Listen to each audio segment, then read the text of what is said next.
That is correct. What accounts for discrepancies in occupancy costs between similar tenants in a space in Malden? Really the rent. So, as a grocer, let's look at this first. Grocery store margins are very thin. They could be 1% or less. They're they really kind of make it up on volume, not trying to be offer cliche. But for the absolute dollars to make sense for a grocer, they need to do a high volume of sales. So you want a grocer to be sub 5%.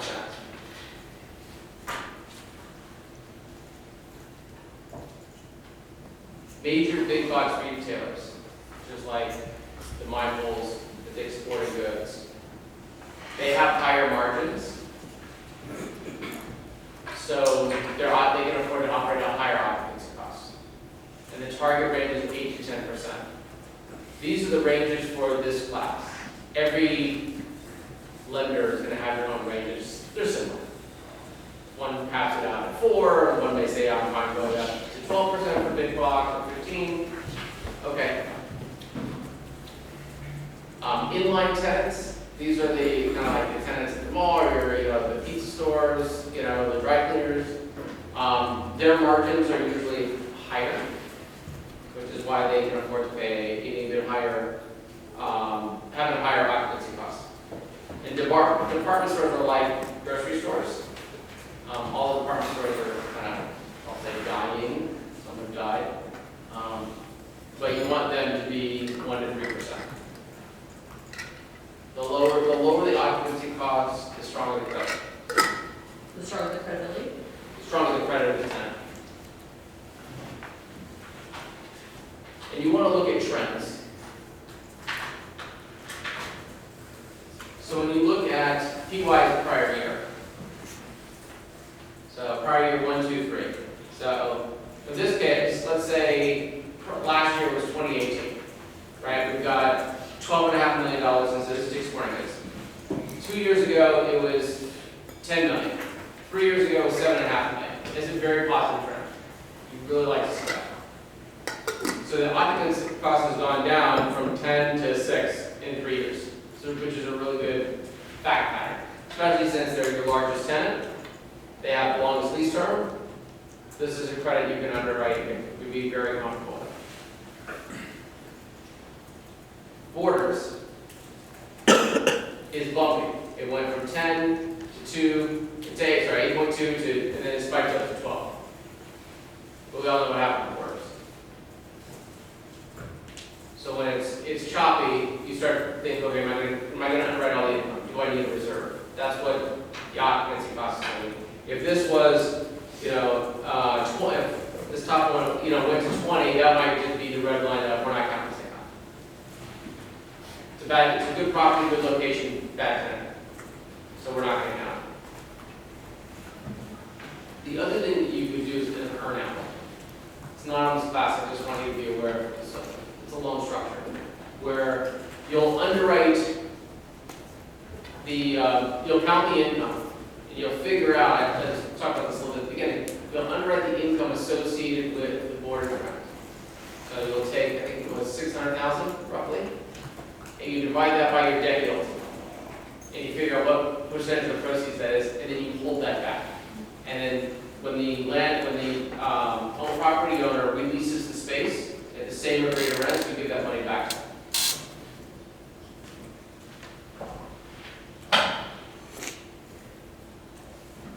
So Best Buy,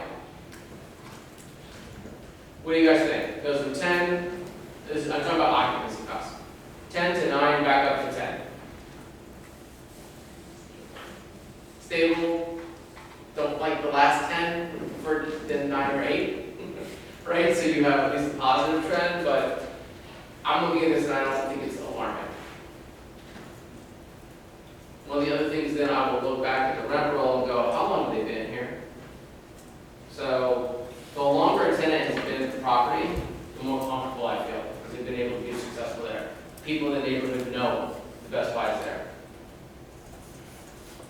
Conversely, if they just signed the lease 3 years ago, I feel less comfortable. I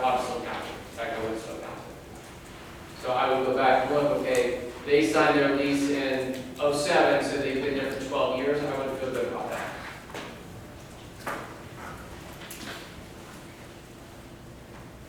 And then Michael's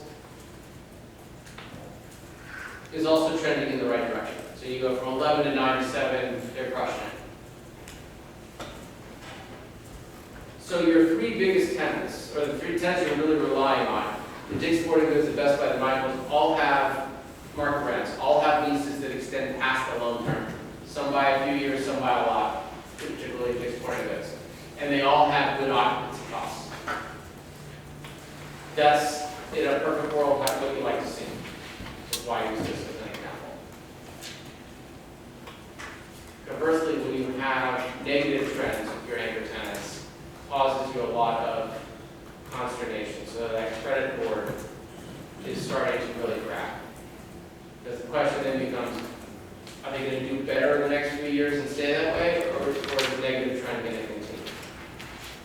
And the short answer is, or the answer is, you don't know. You can have a view, but you don't really know. That is when what I would do is I would structure a cash trap based on lost debt service coverage. Sometimes I tie it to a downgraded corporate credit rating, not on the exam. Because you may go from 100 to 0, meaning they may be paying rent to not paying rent, there isn't an in-between. It becomes a binary situation where they get downgraded or they file bankruptcy, you may want the ability to trap cash. Yeah. Is there like a equivalent for retail like this? I'm sorry? Is there an equivalent, so in a hotel, where like we could improve the hotel and we would expect things to go positive? Is there an equivalent for retail shops like this?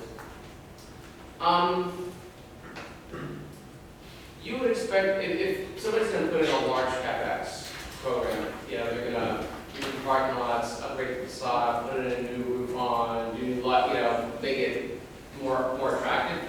You would expect the rents to, they're not going to exceed market though. On the same kind of line of questioning, do these stores have like franchise requirements they have to meet in terms of like quality of the store and all this stuff? Is Yeah, that? it's like a Domino's.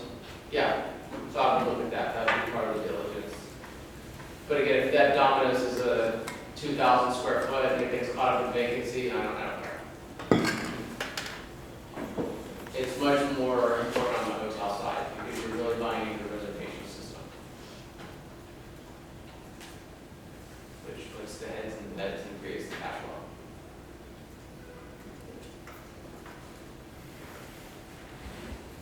Need to know this on the exam.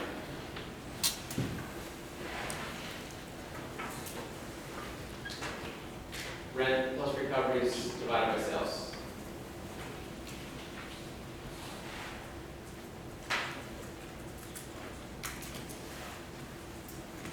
So let's talk rollovers. Everybody good? It's a lot to digest. So I know I'm kind of going through this fairly quickly, but I want to make sure that this is the heart of the homework and the test, including the rollover. But I want to make sure that I don't go too fast and you guys get it. Okay. So on rollover, it's going to orient you and I'll blow it up. We're going to treat our anchors and our non-anchors differently. For anchors are usually national tenants. They're going to bring, consistent foot traffic, sometimes daily foot traffic. As a landlord, you're willing to spend more money to attract that type of tenant. Because it keeps cash flow up and makes the property more financeable. At the end of the day, it's just worth it. So, for this class, do not assume more than a 65% renewal probability for an anchor tenant.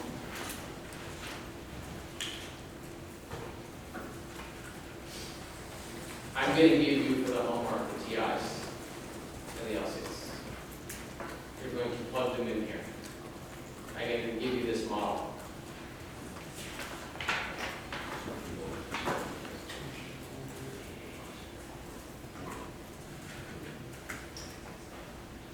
talk about the average lease term. The best benchmark that you can have is to go back and look at your rent roll and see what the terms were. And it ranges from 10 to 25 years. And that should also tell you if you have a good location, because no tenant's going to commit for that long unless it's a really good location. It's going to be 5 or 10, they're usually rather structured 5 or 10 years than with options versus to commit for straight term.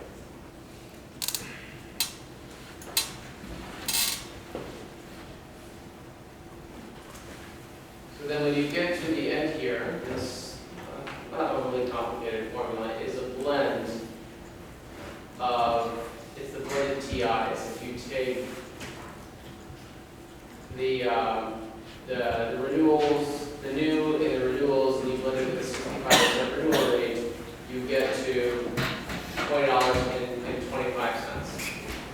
And you do the same thing for the blended leasing commission.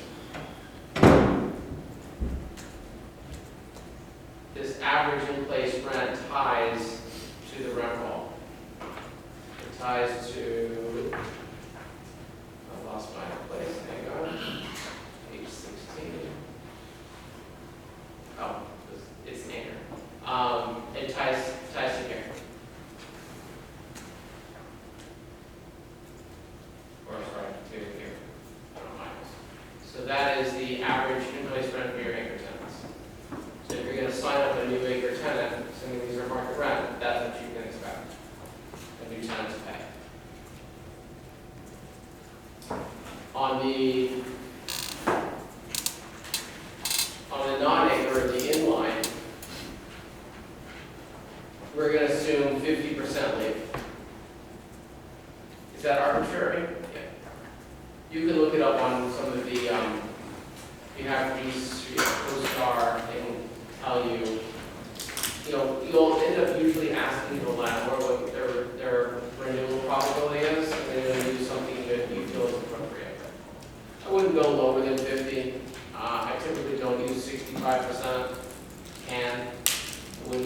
I wouldn't go higher than 65%. And then for the inline tenants, you don't need to put in as much TI. It's usually a third to a half of what we do for the inline. And then, so here it's $10 and $5 a foot. For commissions, it's the same for both anchor and inline. You pay 6% for new tenants and 3% for renewals. And the average lease term for an inline is significantly shorter than an anchor. And we've got it underwritten here at 5 years.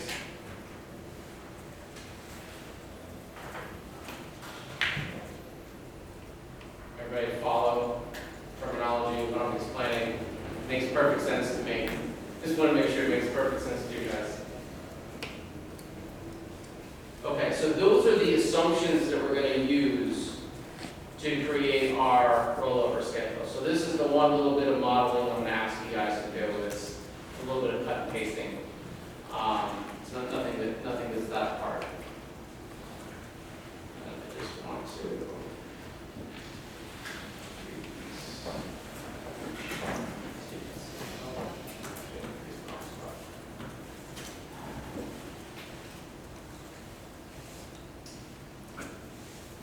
Okay. So what I've done here is I've sorted, you're going to take the rent roll and you're going to break it down into which tenants roll in each year. So for 2008, you've got Borders, Sports Memorabilia, Pearl Vision, Destiny. What you do is you'll just take a copy of the rent roll, dump it in an Excel spreadsheet, sort by expiration date. And then you can just copy and paste the different years. Follow that? Not hard. And then you'll do some totals. You'll sum it up. So we know that in year one, 22% of the space is rolling. The biggest percentage of it is Borders. We're going to come back to Borders. We're going to have a special reserve for them, so we're not really worried about the rest, but we do need to address it. So for TIs, because Sports Memorabilia is an inline tenant, you're going to take the square footage times the blended TI. You're gonna do the same thing for Pearl Vision, you're gonna do the same thing for Destiny Nails.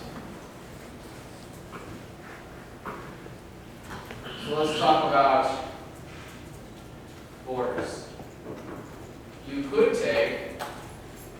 assume a 65% renewal probability and take 30 bucks a foot times 35,000 square feet and get to $1 million in TI, and then you do the leasing commissions. So the leasing commissions, you take the square footage times the rent, times the term, times the percentage. You can see it here. So you take 35,000 square feet times 1158, which is a market rent for the acre square footage, times 10 years, and you take 6% of that number. Because it would be a new lease. I don't think that's enough. I think we've all talked about borders being, one, they're not in existence today, and they have a couple of stores floating around, I don't know. But I think 99% of them are gone. So we're going to need to assume 100% renewal probability for borders. So what I would do is, for this, is that I would take the square footage. After this does, so this does take the assume 100% renewal probability. Because you're not taking it times 1158, you're taking it times the TI. What it doesn't take into account here is downtime. You'll get that number from the appraisal. It'll be an average. You may like the number, you may not like the number. Appraisal will come up, it'll take you 6 months, 9 months, 12 months to release the space. You would then need to take, if it's 12 months, and they're paying $600,000, paying $617,000, you would need to add another $617 on top of the TIs and LCs to cover the downtime. Could take 18 months to lease this size space in a power center. There's just not a lot of tenants. So the rollover calculates the money that you need to prepare space for new tenants. Correct. Correct. And you're doing it on a blended basis. Except for special situations like borders, and you're not going to do it on a blend, and you're going to do it on an absolute basis. Yeah, question? No, I was just wondering why you use the blended for those smaller. Because some are going to renew, some are not. And it's impossible to know. So, and we know that Borders is not. If you assume everybody doesn't vacates, Yeah. it becomes very punitive. If you assume everybody renews, it's overly optimistic, so that's why you do something on a blended basis. But for Borders, we're using the value that you would prescribe for the new tenant. Because Correct. It's unsure. We're assuming they're toast, they're leaving, they're vacating, I'm gonna have to Yeah. put in a brand new tenant in full TIs and LCs, plus downtime. Does that make sense to everybody? Everybody gets downtime?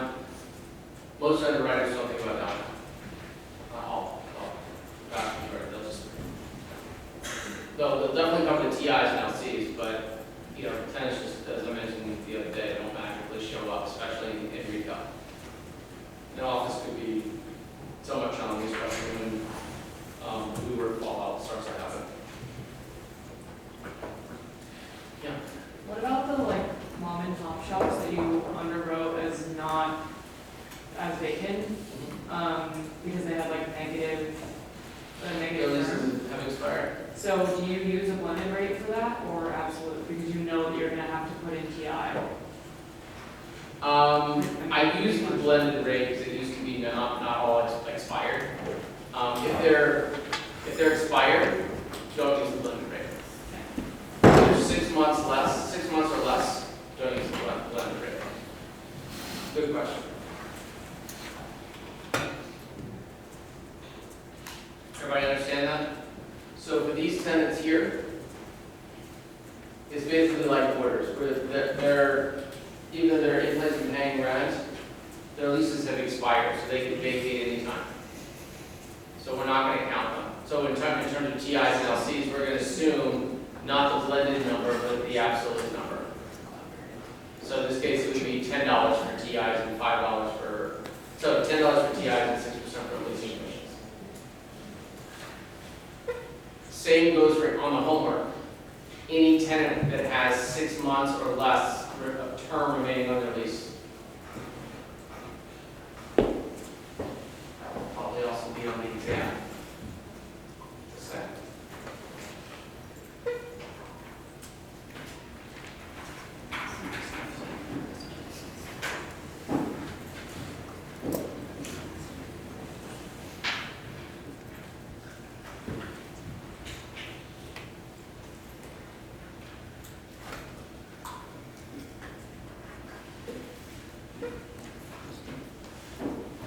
Well, I'm pausing to let everybody kind of digest. Is the exam next week?